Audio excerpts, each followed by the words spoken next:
Hi guys, and welcome to my YouTube channel. If this is your first time watching me, I am Minksbyv, formerly known as the girl who color matches eyelash extensions. So lashes aren't the only thing that I do. I teach on a lot of different things that's beauty wise and business wise, so you can get a lot of gems here. Today's video is actually a really good one because I am going to be showcasing my journey to how I achieved 100,000 subscribers here on YouTube. First things first, subscribe, and second, get a notepad because you have a lot that you need to write down. Here is my official YouTube plaque. Last year in 2023, at the beginning of the new year, that was my goal. I was like, I want to start my YouTube channel and I really want to take it serious. And I'm gonna be honest with you, a lot of people come on here and they're winging it. You really have to know what the hell you're doing to be successful on YouTube. The first thing that I want to do is point out a few key factors here. Now, going into YouTube, the first thing you need to do is, again, get yourself go in with the idea of a community. The next thing is, once you know the common similarity between you and your community, then you'll make all of your content around those similarities. Okay, the next step in having a successful YouTube channel is on the back end of YouTube. The first thing you need to do is you need to be prioritizing YouTube shorts. You do not need to prioritize long form YouTube videos. The reason why is because the algorithm in YouTube has already announced that they are going to be prioritizing YouTube shorts. Short form content, which is through YouTube shorts, is where you will get the most exposure to your actual channel. It takes 2 to 3 weeks for one short to embed, to optimize into the algorithm on YouTube, and then it can literally go viral from there. 2 to 3 weeks. So you could literally make content this month in January and it could literally go viral in February. And then you're like, oh my freaking God, what do I do from here? Right? So that's the first thing that you're going to keep in mind, is prioritizing YouTube shorts. If you do have a longer piece of content that maybe you filmed and it's in relation to that particular YouTube short, because maybe you broke it up and it was edited out so that you can place it on Instagram Reels, TikTok, or again, YouTube Shorts. So what you do is, since it's in relation to a longer piece of content, you will then connect. There's a section on YouTube on the back end where it says related video. You will connect that item to a related video. Now get this, it's also important that when those YouTube shorts go viral, to get people more aware of other content that may not be that long form piece of content, this is how you will funnel them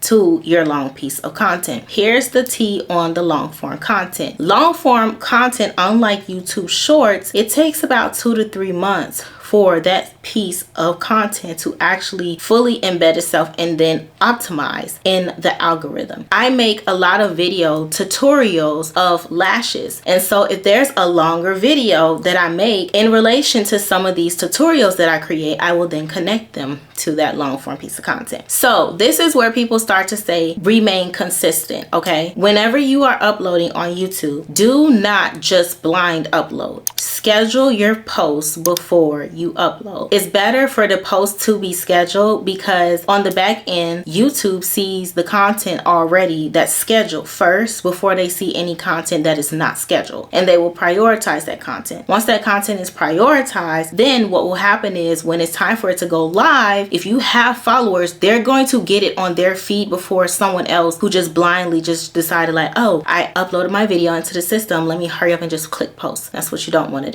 All right, so that's just the behaviors that I talked about and discussed with the system. So, and that's also how you will remain consistent, because now you can sit down and be like, all right, I'm going to plan this video, do this video, do this video, do this video, and I'm going to schedule out all my videos. And then if you're operating on other platforms, you can literally repost the same piece of content from other different platforms. And this is another thing that's really, really important. Do not judge the content, right? So let's say, for example, you post on TikTok and it doesn't do well. Do not judge the content. The reason why you don't want to judge that short form piece of content is because it could hit on TikTok and not hit on YouTube, or it could hit on Instagram and not hit on YouTube or TikTok, or it cannot be a hit on TikTok and Instagram, but it's a hit on YouTube. And I can actually give you guys a couple of examples here on the screen that I can show you where the video performed 10 times better on YouTube Shorts than it did on TikTok and on Instagram. So do not judge the content. You need to have 3 pillars when you make your content. You need to make content based off of other performances on your other platforms platforms. So now you know what your people engage with the most, so you can then better be able to know this type of content I need to recreate, this style of content, because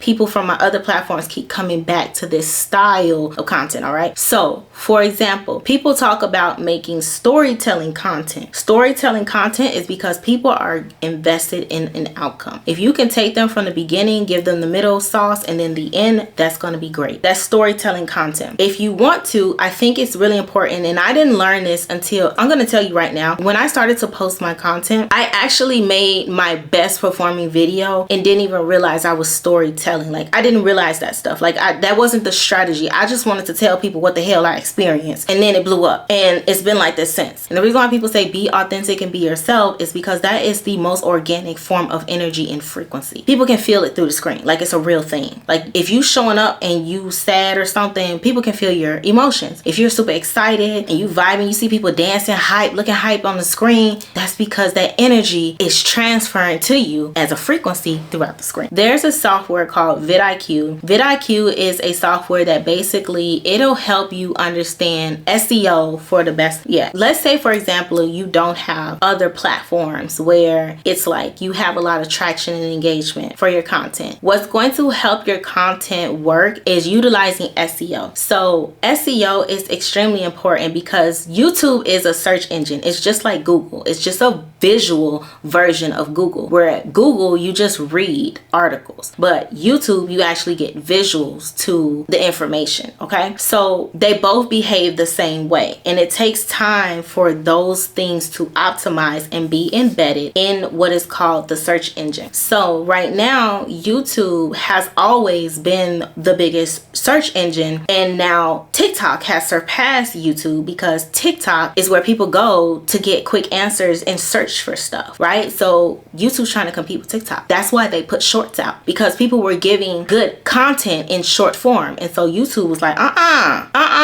and they gave us shorts. That is why they're utilizing YouTube shorts, is because people are trying to find solutions quickly, and in order for them to find those solutions quickly, they're going to have to source that information from somewhere quick. And usually when you type something in YouTube, it takes you forever to go through long form videos to literally get the answer to what it is that you want. So that is why it's important for you to also utilize YouTube shorts, because you can have an answer in a YouTube short, and they will prioritize the short feed and show you whatever it is you search for. If you look at your feed on your phone and you search something, it's going to show you shorts for what you searched, because now they're trying to show you here's a quicker solution than you having to watch these 10-minute, 20-minute long videos that may not get to the point, because don't nobody want to waste 20 minutes just for the video to not get to the point. That's why YouTube shorts is popping right now, because those videos get to the point. And that's another thing you need to do. You need to get to the point. When you're making content, you need to storyboard your content. I would then go and find a freelancer. You can find one on Fiverr. You can find multiple different freelancers, but once you get that individual that knows how to, that will go in and look at the SEO that you've done, they're going to also give you a channel analysis. When they give you the channel analysis, they're going to tell you the rating of your channel, who your competitors are. They're going to give you all of the different search terms, all of that stuff that makes sense for other people whose channels are popular and you may be falling under the same category as them. All right, next thing is, once you move on from finding someone that does SEO for you, if you want to hire someone that can be a video editor for you, I think that'll be great too. But again, the best way for you to get somebody that's going to be a video editor for you, you have to hire a freelancer. They're going to get the work done quicker. Editing takes a lot of time, and a lot of those freelancers literally charge really low amounts. Like, I'm talking, you can find somebody for under $50 that will edit some content for you and save you hours. Like, pay $50 to edit a piece of content and save you all that time. Yes, go look at the stats. All right, go look at other people's videos. If you see a low view count, that means there was low comments. Okay, if you see a high view count, that means that's high comments. That means that's an engaged audience. Social media is going to promote that. They're not going to promote anything when people are not talking. So comment, get comments, get them to talk back to you. Once you start creating your content and you're getting that traction, and the last thing too, but you see that one thing that's off, that needs to be you. Your thumbnail needs to be that, because what's happening is your thumbnail is the way that you compete. You actually get feedback on your thumbnail. So if your thumbnail is just so attractive, it's going to actually give you a percentage score of how many people are actually attracted based off the thumbnail. The video can be shit, but baby, this is not a get in where you fit in zone. You need to stand out or stay out. Getting videos to get attention on YouTube, this is not getting where you fit in. This is territory where you need to stand out. There needs to be a big difference between them and you. Oh, and another thing I wanted to make sure I made very clear is that I'm just sharing my experience, right? I don't know if this is not to guarantee that everybody's gonna have this experience, but this is me sharing, like, this is my experience. This is how I went about it. This is a strategy that I use. I know a lot of people hear the word strategy and they're like, oh my God, this is the formula in the pink print that I followed so that I could be able to stay consistent with my platforms. And that is how I was be able to achieve all three